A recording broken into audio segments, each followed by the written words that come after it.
The war between Russia and Ukraine has been raging for over 2 years now. As Putin continues his blitzkrieg, Ukraine has been resisting, with the US-led West powering its fight back.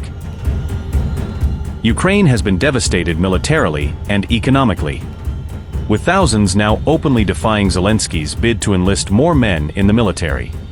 Europe too has had its share of troubles due to the raging war. However, one party that seems to be profiting from the ongoing Russia-Ukraine war is the United States of America. In the latest episode of Hindustan Times, in depth we explain how.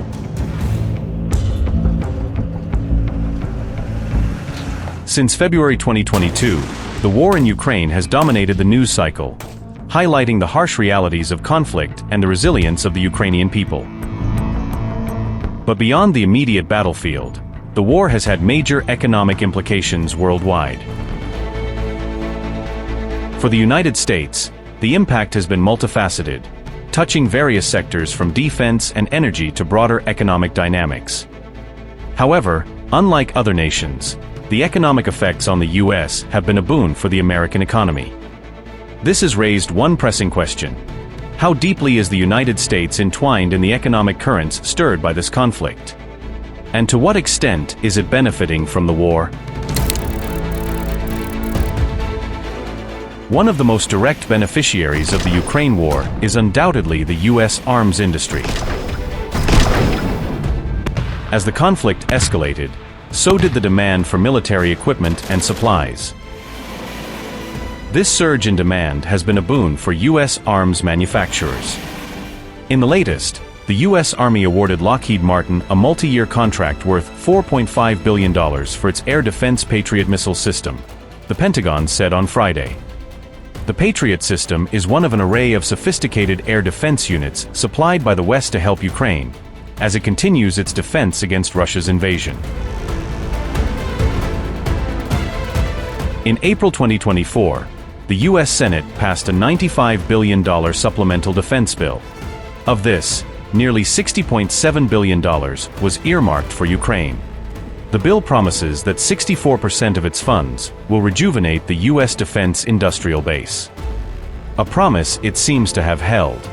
As per a report by the Washington Post, 90% of Ukraine aid dollars are not actually sent to Ukraine.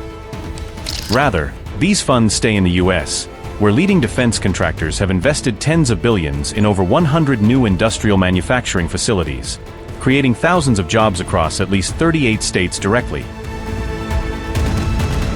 with vital subcomponents sourced from all 50 states. However, many senators claim that US aid vanishes into a cesspool of unchecked Ukrainian corruption.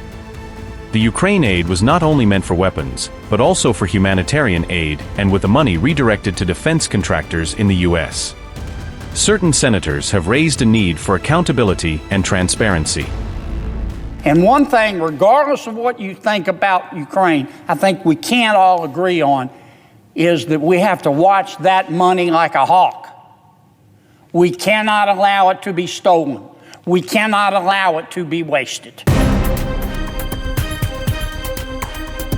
Now let's take a look at the numbers to understand this better. According to the US Department of State, foreign military sales in 2023 increased by a staggering 16%, reaching an all-time high of $238 billion. Within this, sales arranged through the US government shot up by 56% from 2022, amounting to $80.9 billion.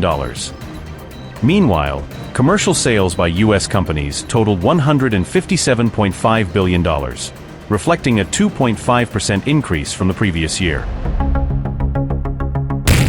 This surge isn't just about the sheer volume of arms being sold. It's also about who's buying them.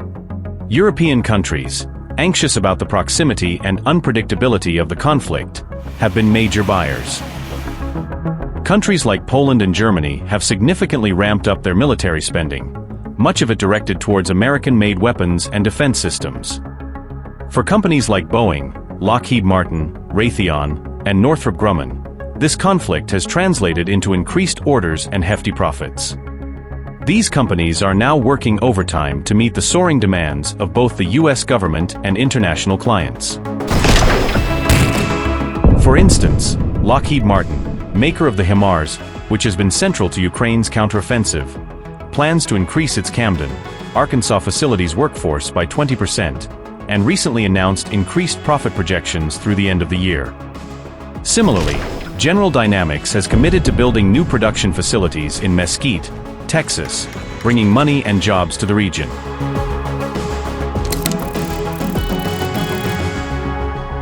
But the defense industry isn't the only sector experiencing a windfall. The energy market has also been dramatically reshaped by the Ukraine war.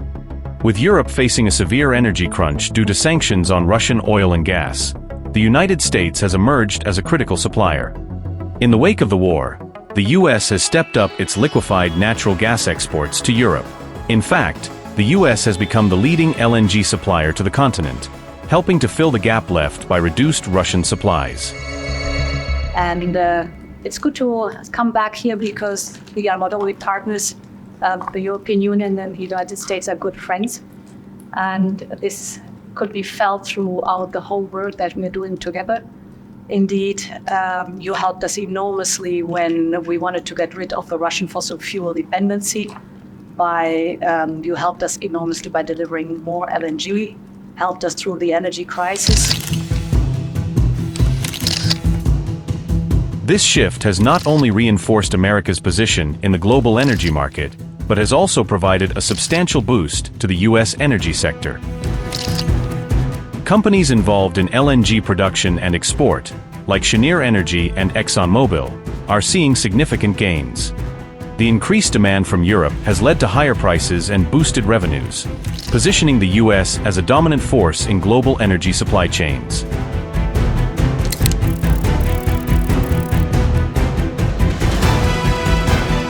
Beyond specific sectors, the broader US economy has also reaped some unexpected benefits.